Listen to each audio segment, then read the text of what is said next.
বরাক দর্পণ studio. নমস্কার, news Barak দর্পণ studio থেকে সবাইকে আবারও শুভেচ্ছা। আজকের গুরুত্বপূর্ণ খবর, কাছাড় জেলার লাইলাপুর এলাকায় পুলিশ অভিযান চালিয়ে বিপুল পরিমাণ মেঘালয়ে প্রস্তুত মদ উদ্ধার করেছে। মেঘালয় থেকে মিজোরামে পাচারের সময় একটি ট্রাকে তল্লাশি চালিয়ে 140 কার্টন রেল স্টেক IMFM মদ জব্দ করা হয়।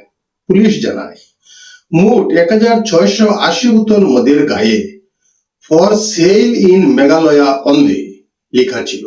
এই ঘটনায় সুনাই নিউ টাউন বাজারের বাসিন্দা আনোয়ার হোসেন লস্কর নামে এক ব্যক্তিকে গ্রেপ্তার করা হয়েছে। 2047 সালের মধ্যে ভারতকে সম্পূর্ণ ড্রাগমুক্ত করার লক্ষ্যে কেন্দ্রীয় স্বরাষ্ট্র মন্ত্রক ও কেন্দ্রীয় মাদক নিয়ন্ত্রণ সংস্থাগুলি একটি 3 বছরের বিস্তৃত পরিকল্পনা তৈরি করেছে। এই পরিকল্পনার আওতায় দেশীয় ড্রাগ কার্টেল ও বিদেশি আত্মগোপনকারী মাদক মাফিয়াদের বিরুদ্ধে কড়া পদক্ষেপ নেওয়া হবে।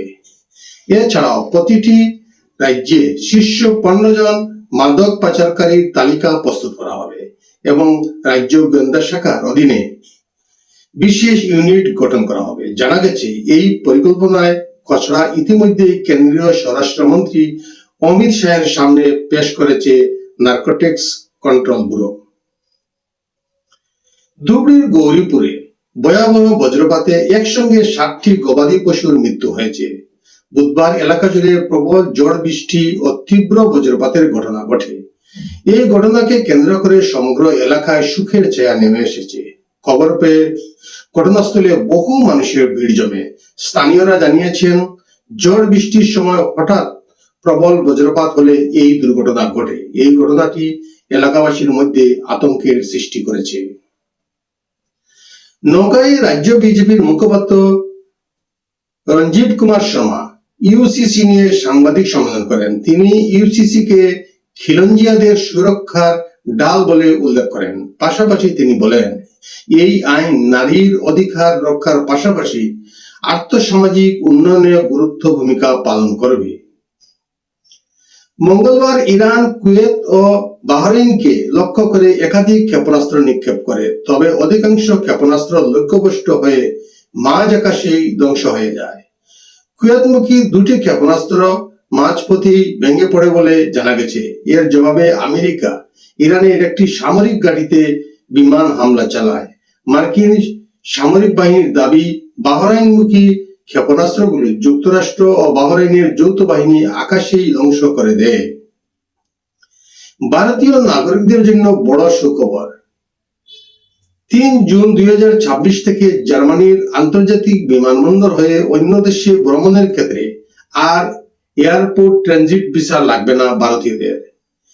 জার্মান সরকার জানিয়েছে, ফ্র্যাঙ্কফুর্ট ও মিউনিখ সহ বিভিন্ন বিমানবন্দর নিয়ে ট্রানজিট যাত্রায় এই নতুন নিয়ম কার্যকর হয়েছে। দিল্লিস্থ জার্মান দূতাবাস এ বিষয়ে সরকারি বিজ্ঞপ্তি জারি করেছে। এই সিদ্ধান্তকে স্বাগত জানিয়েছে ভারত সরকার। এর ফলে বিদেশগামী ছাত্রছাত্রী, কর্মী ও সাধারণ যাত্রীদের ট্রানজিট ভিসার অতিরিক্ত খরচ ও দীর্ঘ আবেদন প্রক্রিয়া থেকে মুক্তি মিলবে।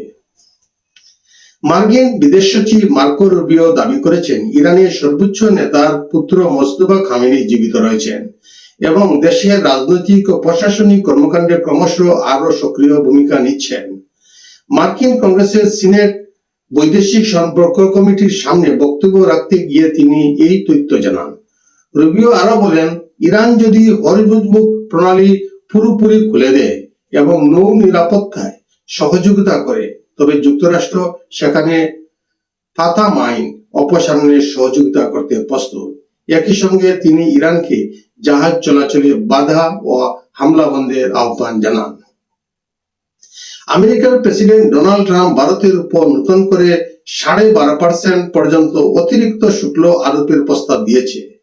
বলপূর্বক শ্রমে তৈরি পণ্যের বিরুদ্ধে ব্যবস্থা না নেওয়ার অভিযোগে ভারত সহ প্রায় 60টি দেশকে এই তালিকায় রাখা হয়েছে। তবে এখনই শুল্ক কার্যকর হচ্ছে না। মার্কিন কংগ্রেসে আলোচনা ও জনমত যাচাইয়ের পর চূড়ান্ত সিদ্ধান্ত নেওয়া হবে। আজকের প্রতিবেদনে এখানেই সংক্ষিপ্ত বিরতি টানছি। সবাইকে আবারও শুভ সন্ধ্যা জানিয়ে বিদায় নিচ্ছি। নমস্কার।